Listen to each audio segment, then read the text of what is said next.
नमस्कार, मी मनोहर पवार. TV1 मराठीवर सर्वांचं स्वागत आहे. संक तालुका जत जिल्हा सांगली येथे महाविकास आघाडीचे उमेदवार आमदार विक्रमसिंह सावंत यांच्या प्रचारार्थ कर्नाटक राज्याचे मुख्यमंत्री माननीय सिद्धरामय्या यांची जोरदार सभा झाली. त्यांच्या समवेत कर्नाटकाचे मंत्री MP पाटील हे या ठिकाणी खास करून उपस्थित होते. या सभेसाठी जत तालुक्यातील ज्या पूर्व भागातील अनेक नागरिक मोठ्या संख्येने या ठिकाणी उपस्थित होते. प्रचंड अशी मोठी सभा झाली. या सभेचे नियोजन संघचे युवा नेते माननीय सुभाष पाटील यांनी केले होते. या सभेमध्ये कर्नाटक राज्याचे मुख्यमंत्री माननीय सिद्धरामय्या यांनी कर्नाटकातील पाणी महाराष्ट्राच्या पूर्व भागाला देण्याचे या ठिकाणी त्यांनी आश्वासन दिलेले आहे. कर्नाटकातून दरवर्षी पूर्व भागातील अनेक गावामध्ये मोठ्या प्रमाणात तुपची बबलेश्वरचं पाणी या ठिकाणी येते. काही ठिकाणी पावसाचं पाणी येते, मात्र कर्नाटकातील या कॅनलमधून मोठ्या प्रमाणात पाणी दरवर्षी या ठिकाणी येते. त्यामुळे त्याचा निश्चितपणे जत तालुक्याच्या पूर्व भागातील अनेक गावाचा या ठिकाणी चांगल्या पद्धतीने फायदा झालेला आहे. कर्नाटकातून येणारे पाणी, त्या कर्नाटकातील पाण्याचा नैसर्गिक प्रवाह जत तालुक्याकडे कर्नाटकाने महाराष्ट्राला लागून असलेल्या भागात पाणी पुरवठा या ठिकाणी होतोय.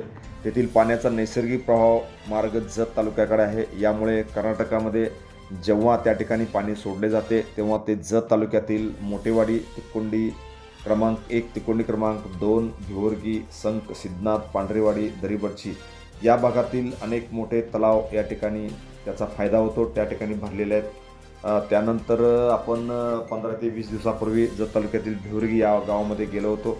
त्या ठिकाणी भिवर्गीचा तलाव कर्नाटकातील या पाण्याने भरलेला आहे. तसेच ते पाणी ओढ्याने अगदी सोनलगी सुसलाद या गावापर्यंत जाते.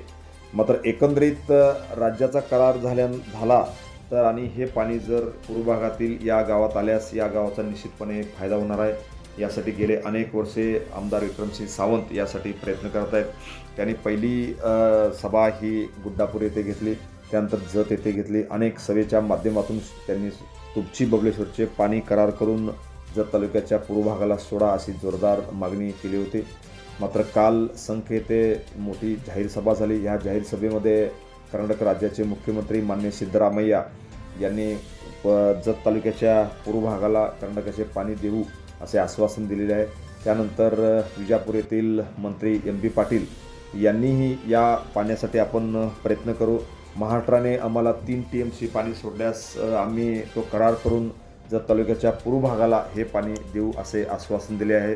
त्यामुळे या पूर्व भागातील पाणी मिळण्याच्या या आता आश्वासनामुळे सगळ्या शेतकऱ्यांच्या आशा आता पल्लवी झालेल्या आहे. त्यामुळे याचा अगदी पाठपुरावा करून हे पाणी मिळवण्यासाठी या नेत्यांनी प्रयत्न करावे अशी मागणी या पूर्व भागातील अनेक शेतकऱ्यांनी केली आहे. धन्यवाद. Press the bell icon on the video and never miss another update.